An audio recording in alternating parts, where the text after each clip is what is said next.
Who would have thought a few months ago that today we would be extremely concerned about the possibility of a nuclear war? Nuclear war is something that was feared during the Cold War when the Soviet Union had a lot of nuclear weapons and the US had nuclear weapons, and there was this confrontation. We thought that when the Soviet Union went away, that all would disappear. Now we have some countries that are developing nuclear weapons, some that already have them. And then we have North Korea, which is what I want to talk about. North Korea has suddenly erupted into a level of belligerence and international confrontation and international threats, frankly, that I've never seen before. I've been studying politics for 43 years, writing about it and talking about it. I've never heard anything like this. Even the Soviet Union, when it was at the height of the Cold War,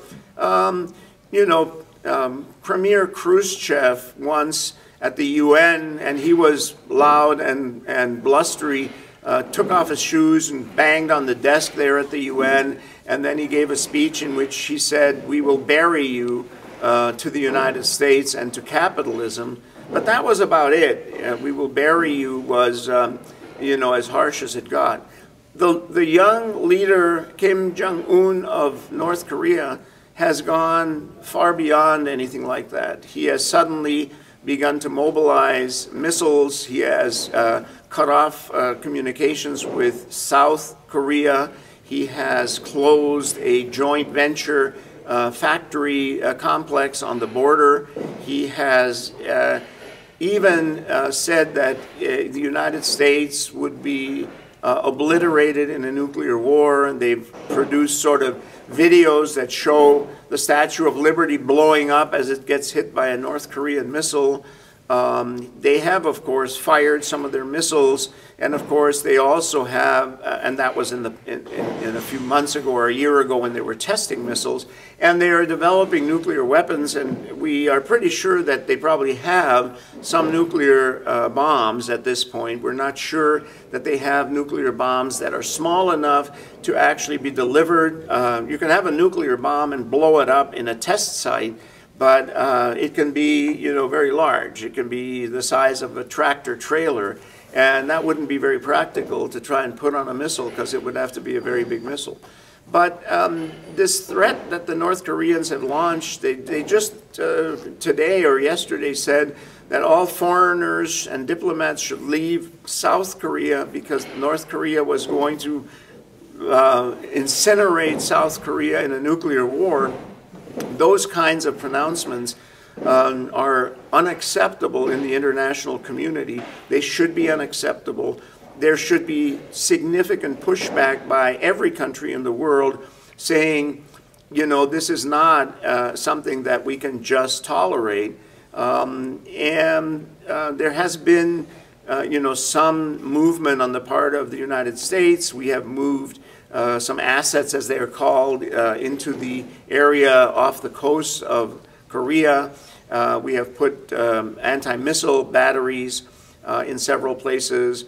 We are moving a new device that, to my knowledge, I don't know if it's ever been used. I saw a test this morning of it, and that is a laser gun, a laser cannon that the Coast Guard or the Navy was testing.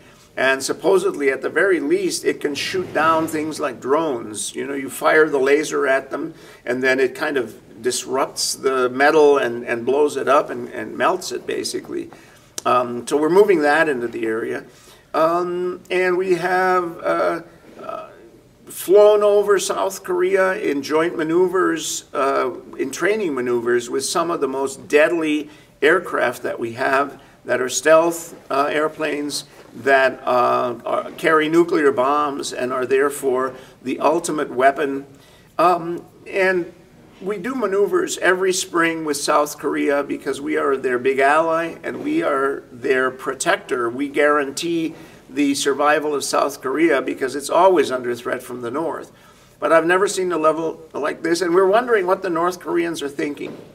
Number one, are they actually wanting to establish the fact that they are now a world power with nuclear weapons and with missiles equal to the United States or the Russians or any other major military power. Well, that's probably one thing they want to get across, is they are a mighty country with a big military. They're the fourth largest military in the world.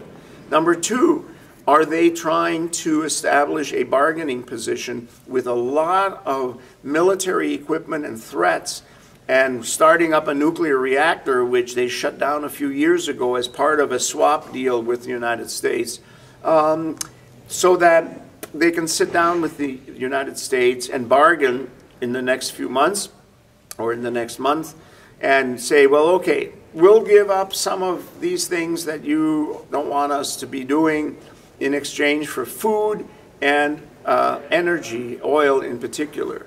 Is that what they're doing?